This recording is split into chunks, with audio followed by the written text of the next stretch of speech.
What's really nice about this is it reminds me of the stews that my mother made when we were growing up.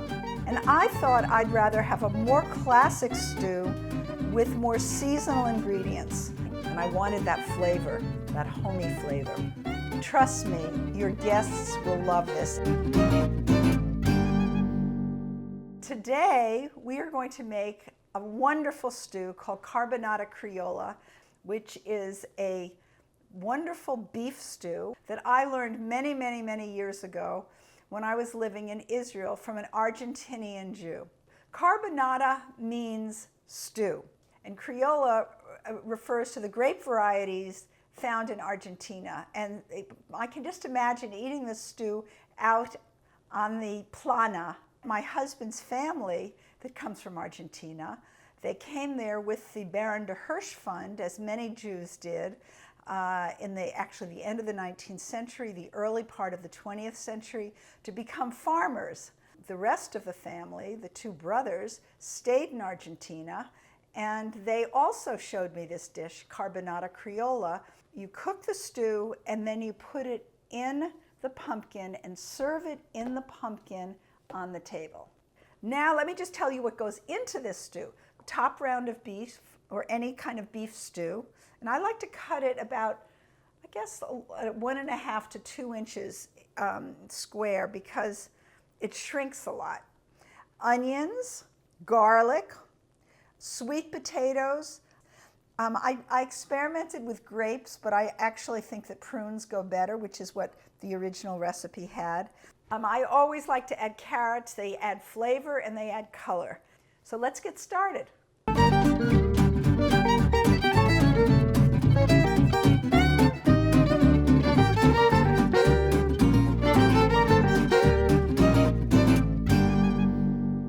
First, we're going to saute the onions.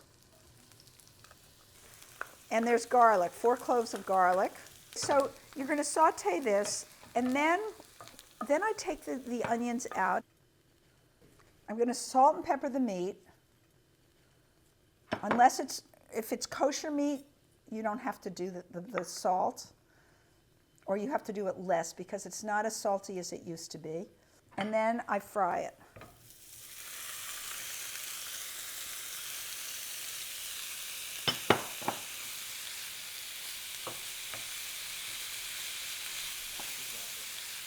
When it's browned, put the onions back. You want to raise it up high, and then add 2 cups of red wine. All the red wine will do is make it more delicious, and we want to reduce the wine. So we're going to do this for about a minute or two, or a few minutes, until it's reduced by about half. And what this does is it infuses the sauce and the meat with flavor, and nothing is really better than this. Then what we're going to do is put in a bay leaf, 2 cups of tomatoes to give it flavor, a teaspoon of oregano, some paprika, about a teaspoon of paprika, some more salt, and some more pepper. And cook it slowly for an hour to soften the meat. When the meat has cooked for an hour, it's going to look like this, and the meat's going to be tender, almost tender, because we're going to cook it some more. So I'm going to put it in this.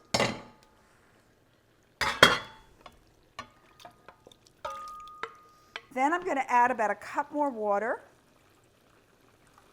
And I'm going to add my sweet potatoes and the carrots.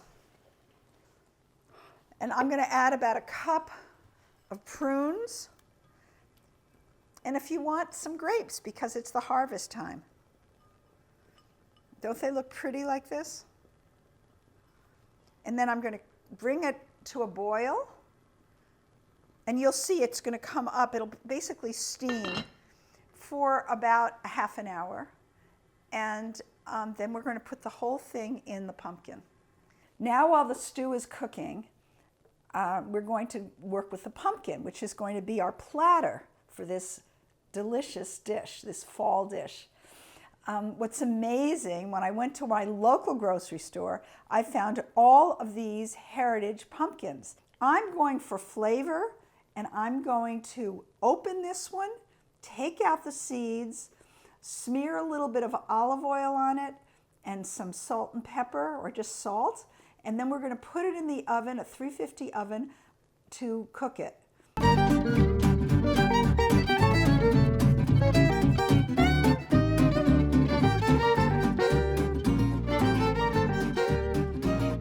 So we took the pumpkin from France out of the oven. I'm going to spoon into the cavity my stew. You want to cover it to the top, to the very top. And then I put a little bit, always a little bit of parsley. What's really nice about this is it reminds me of the stews that my mother made when we were growing up, but it's a lot more exciting. And I wanted that flavor, that homey flavor. So I'll try to taste it.